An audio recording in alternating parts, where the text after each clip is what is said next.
Darah korban di balik kemewahan, human trafficking di Indonesia. Oleh Christovita Wiloto, Chairman Strategik Indonesia. Lautan darah yang tak terlihat. Indonesia selama ini dikenal sebagai negara yang ramah, religius, dan penuh budaya.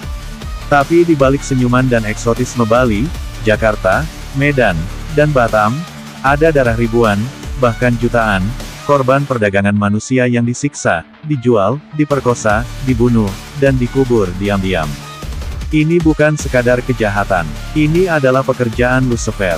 Human trafficking bukan hanya eksploitasi fisik. Ini industri setan bernilai triliunan rupiah, dijalankan dengan teknologi tinggi, uang kotor, jaringan internasional, dan perlindungan dari pejabat tinggi, termasuk Departemen Keuangan, beberapa artis papan atas, hingga Departemen Hukum dan Imigrasi. Sejarah human trafficking Indonesia, zaman per zaman. 1. Era Soeharto, tahun 1967 sampai tahun 1998. Banyak pengiriman TKW ke Arab Saudi, Malaysia, Hong Kong, Taiwan, Jepang. Sebagian besar tanpa pengawasan hukum yang memadai. Ratusan ribu perempuan disiksa, diperkosa, dan hilang kontak dengan keluarga. Muncul jaringan perekrut dari desa-desa, didukung pejabat lokal dan calo. 2. Era Reformasi, Gus Dur, Megawati, SBY tahun 1999 sampai tahun 2014. Masuknya aktor internasional ke dunia gelap trafficking. Muncul modus baru, kerja di kapal ikan, tambang liar, prostitusi di apartemen kota besar. Perdagangan anak-anak makin marak. 3. Era Jokowi, tahun 2014 sampai tahun 2024. Zaman Jokowi human trafficking melonjak pesat via media sosial. Pengiriman ke Kamboja, Myanmar, Thailand, dan Timur Tengah meningkat. Anak-anak dijual lewat online, WhatsApp, Facebook, Telegram. Muncul jaringan judi online, tambang ilegal, pabrik narkoba, dan pelacuran yang memperdagangkan manusia. Fakta trafficking dibungkam. Jaringan internasional pindah markas besar ke Lovina, Bali, setelah diusir dari Thailand. Di Lovina, Bali, fakta mengerikan, ratusan anak Indonesia jadi korban pedofil asing. Data dan skala perdagangan manusia Indonesia. Jumlah korban, estimasi realistis. Era Soeharto, 800.000 jiwa TKW dan anak-anak. Era Reformasi, 1.200.000 jiwa, tahun 1999 sampai tahun 2014. Era Jokowi, 2.300.000 jiwa tahun 2014 sampai tahun 2024 terus bertambah, lebih dari 3.000 kasus aktif per tahun. Total, lebih besar dari 4 juta jiwa menjadi korban trafficking dalam 50 tahun terakhir. Modus dan jenis perdagangan manusia. 1. Dijual sebagai budak tambang liar. Lokasi, Kalimantan, Papua, Sulawesi, Morowali. Korban, pria-pria muda, bahkan anak-anak. 2. TKW dipekerjakan dan diperkosa. Negara tujuan, Arab Saudi, Malaysia, Oman, UEA. Ribuan kasus penyiksaan. 3. Perdagangan anak-anak untuk pedofilia. Usia, mulai dari 2 tahun. Dikirim ke Bali, Batam, Lombok, dan negara-negara tetangga. 4. Pelacuran modern via aplikasi. Aplikasi, micet, Telegram, Facebook. Artis dan influencer ikut serta dalam jaringan. 5. Pekerja judi online dan narkoba. Lokasi, Kamboja, Myanmar, bahkan di Batam dan Medan. Dipaksa bekerja, disiksa, dan dibunuh bila melawan. 6. Penjualan organ tubuh manusia. Perdagangan organ tubuh, human trafficking paling keji. Lokasi utama, Kamboja, Phnom Penh, Sihanoukville. Laos, Myanmar, sebagian Thailand. Transaksi via Malaysia dan Singapura, rumah sakit bayangan. Korban asal Indonesia, mayoritas berasal dari Medan, NTT, Batam, Kalimantan, Surabaya dan sekitarnya. Mereka diiming-imingi kerja luar negeri, lalu dipaksa donor ginjal, hati, kornea mata, bahkan jantung, jika sampai dibunuh. Ada yang dibius lalu bangun tanpa satu ginjal. Ada yang mati di tempat, lalu jasad dibuang.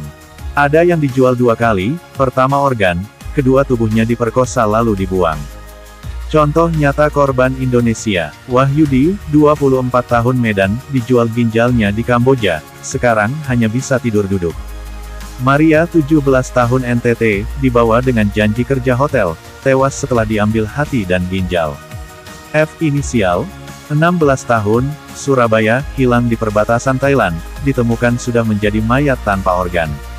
Korban 18 orang asal Batam, diselamatkan oleh jaringan aktivis sebelum diambil organnya. Harga organ di pasar gelap internasional. Ginjal, 1-2 miliar rupiah. Hati, 3 miliar rupiah. Kornea mata, 500 juta rupiah. Jantung, 5 miliar rupiah. Tapi korban tidak menerima uang sepeser pun, semua masuk ke jaringan mafia dan oknum dalam negeri. Siapa yang terlibat diam-diam? Oknum agen penyalur tenaga kerja. Oknum imigrasi dan kepolisian. Rumah sakit ilegal di Asia Tenggara. Ini kejahatan yang sangat jahat, tidak ada kata lain. Mereka merobek tubuh anak-anak Indonesia, demi kemewahan yang busuk.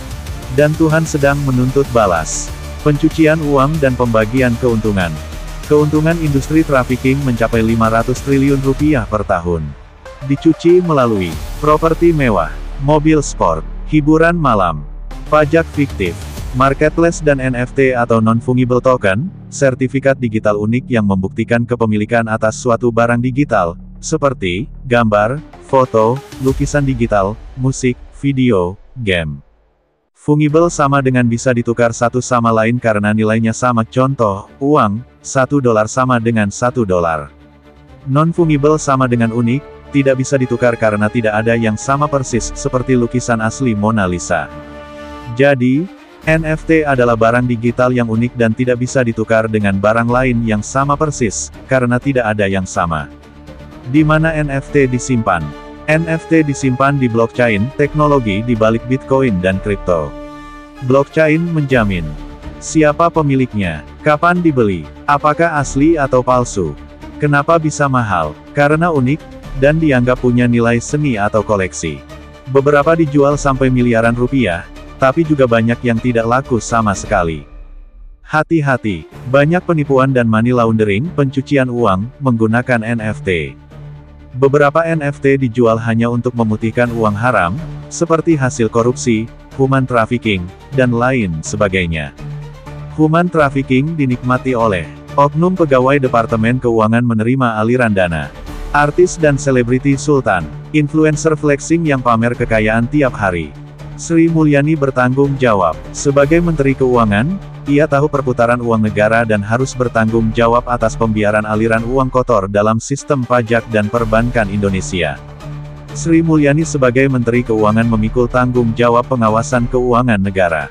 Mereka menghirup darah korban. Artis dan influencer menjadi pencuci wajah dari uang darah ini. Setiap flexing di media sosial, setiap rumah mewah, setiap tas miliaran rupiah, itu mungkin hasil jual beli tubuh rakyat kecil. Kecaman spiritual, kemarahan Tuhan. Tuhan tidak diam. Tuhan Yesus Kristus tidak buta.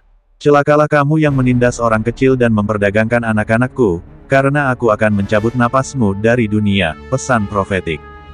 Tuhan sedang melibatkan semua orang yang terpanggil. Anak-anak muda di desa dan kota. Pengacara, aktivis, wartawan, gereja dan komunitas iman, siapapun yang masih punya nurani. Ini lebih jahat dari babi ngepet. Para pelaku trafficking bukan manusia. Mereka lebih keji dari tuyul. Mereka hidup dari darah, air mata, dan tubuh manusia Indonesia yang dijual seperti binatang. Mereka tidak sekadar makan uang haram, mereka menelan jiwa. Rakyat Indonesia harus tahu, setiap pameran harta yang kalian lihat di Instagram, setiap flexing artis di televisi, mungkin dibiayai oleh uang hasil perdagangan anak kalian sendiri. Dan Tuhan tidak tidur, waktunya hampir tiba, akan ada penghakiman.